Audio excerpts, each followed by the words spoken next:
오늘은 이사야 26장 1절에서부터 7절까지 말씀 제가 봉독합니다. 그날에 유다 땅에서 이 노래를 부르리라.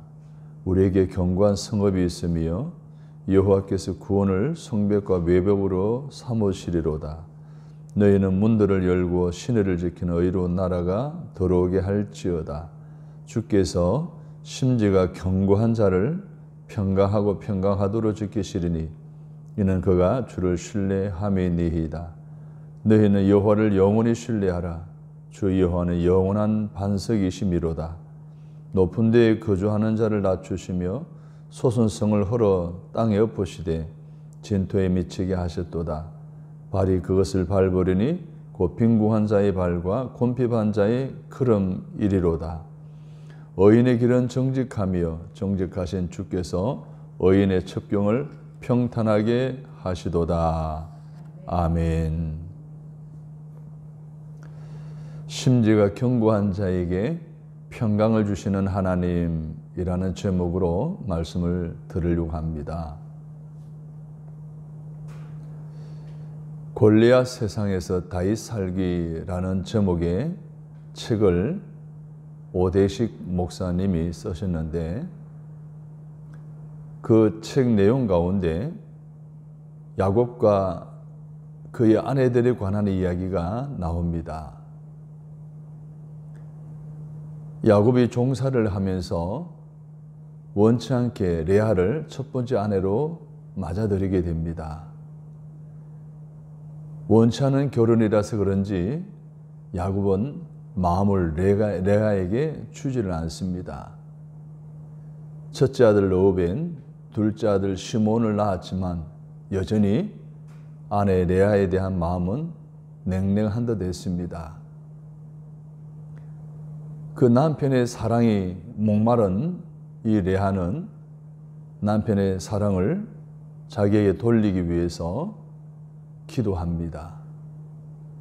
간절히 하나님께 기도하여 낳은 아들의 이름을 레이라 짓고 그 남편과의 관계가 회복되어지기를 바랐습니다.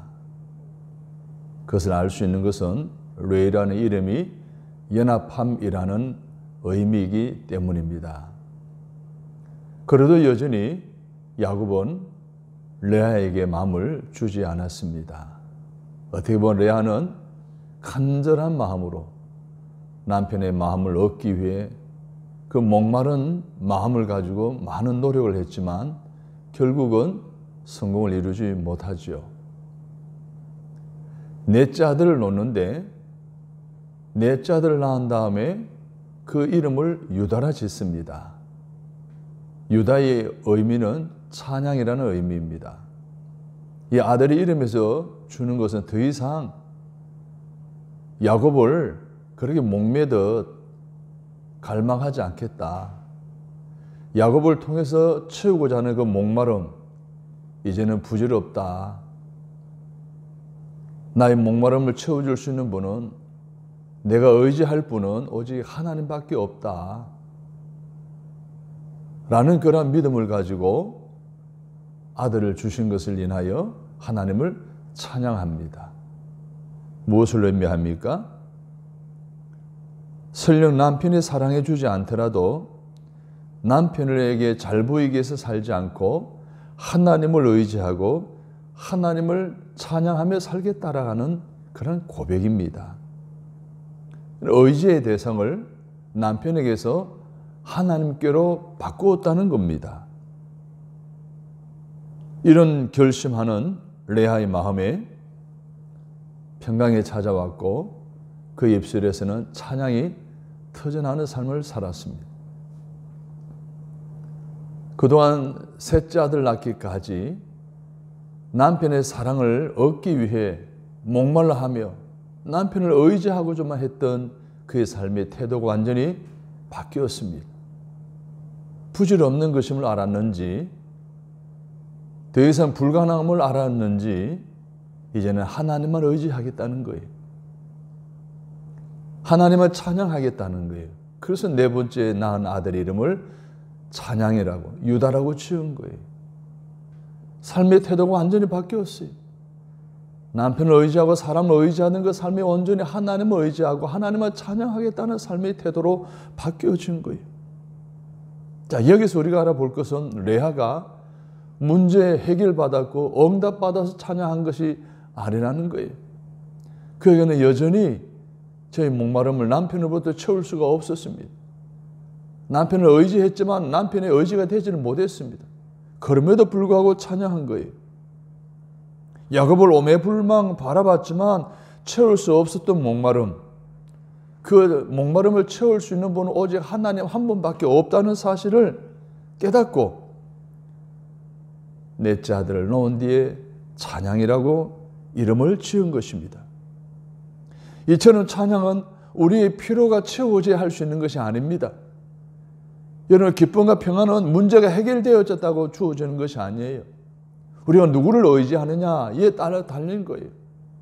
우리가 누구를 바라보느냐라고 하는 것에 의해서 달려있는 거예요.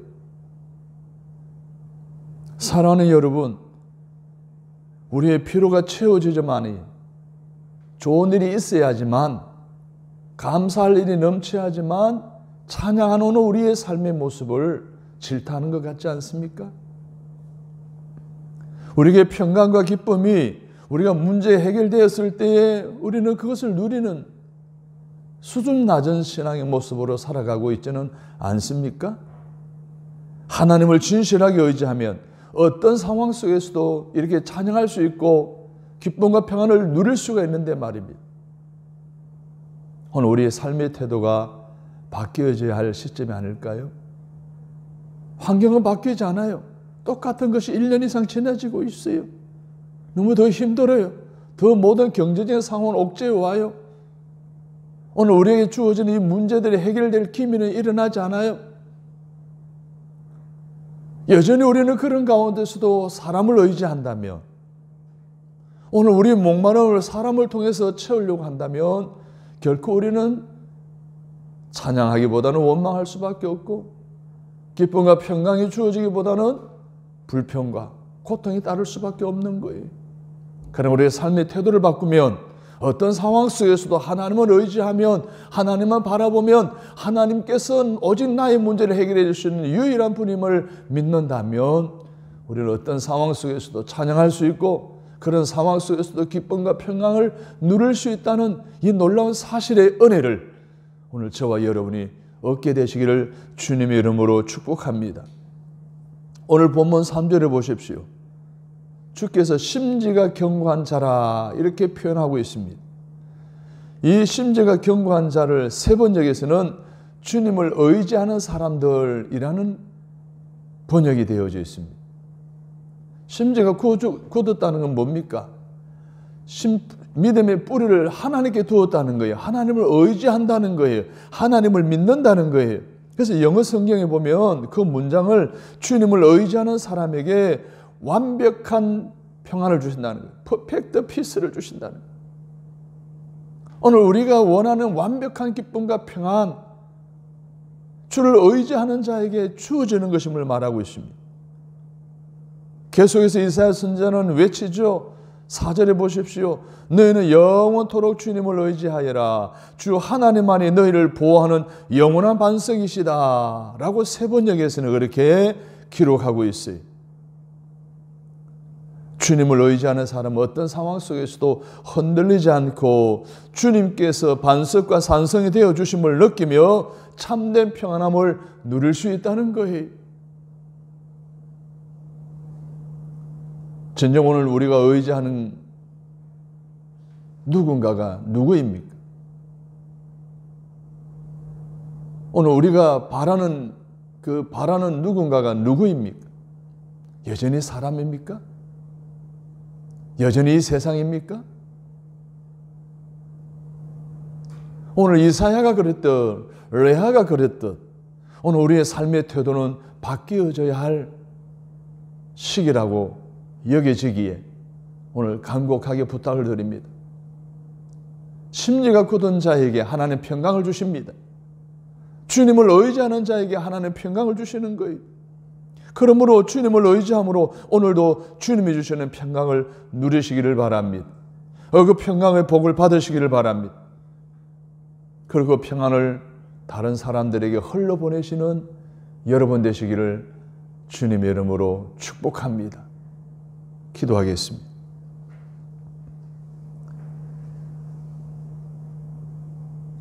지금까지 하나님은 나에게 어떤 분이셨는지 오늘 말씀을 통해 내 자신을 돌아보게 하시니 감사합니다. 하나님은 하나님을 의지하는 자에게 참된 평안을 주시는 분임을 믿습니다. 그 약속을 굳게 믿으며 세상의 다른 것들을 의지하지 않고 오직 주님께 우리 자신을 온전히 맡기는 신앙의 태도로 바뀌어지기를 원합니다. 우리의 반석과 산성이 되어주시고 우리의 길을 평탄하게 하여 주셔서 진정한 평강의 복을 받고 평강의 복을 누리고 평강의 복을 다른 사람에게도 흘러보내는 삶을 살아가는 복된 하루 되게 하옵소서. 나에게 있어서 하나님은 의지할 분임을 바라볼 분임을 오늘 확실한 믿음으로 다시 재정립하고 하루의 삶을 살아가는 우리들에게 성령의 기름 부으심을 허락해 주옵소서. 심지가 견고한 자를 평안으로 이끄시는 하나님의 인도를 받는 복된 하루 되게 하옵소서. 찬양하는 하루가 되게 하옵소서. 기쁨과 평안이 넘치는 복된 하루 되게 하여 주옵소서. 그리하실 우리 주 예수 그리스도의 이름으로 간절히 기도드립니다. 아멘.